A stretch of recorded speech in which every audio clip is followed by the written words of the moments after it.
Mexixco Meláhuatl Quitosnequi ombligo de la luna.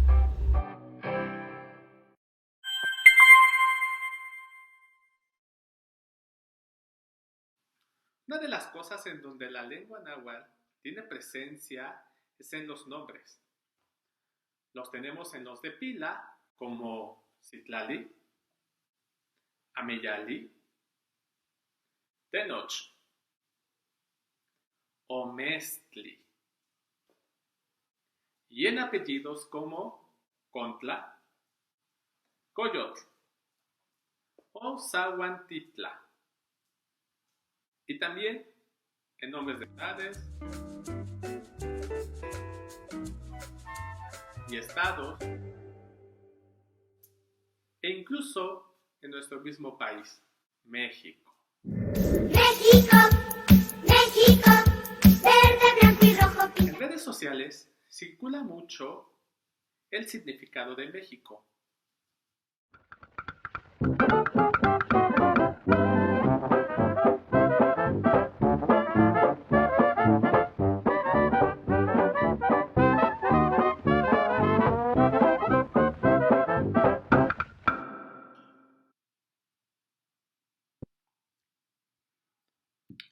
Pero, ¿será correcto? Según Clavijero, Simeón, Cecilio Robelo y Luis Cabrera, definen a México como lugar de Mexictli. Es decir, la unión de Mexictli y Co, que da en lengua náhuatl Mexico, pasando esta palabra al español como México.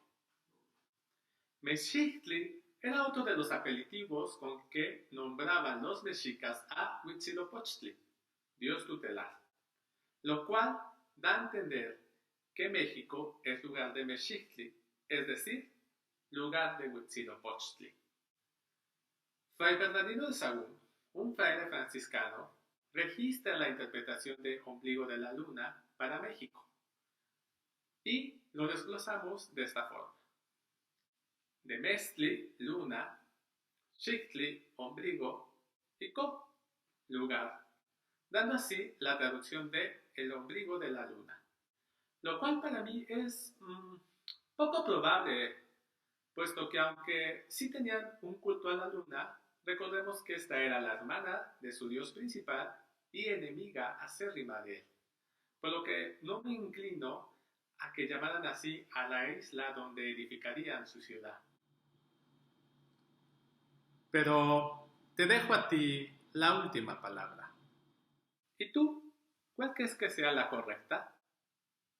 Timo Tasker.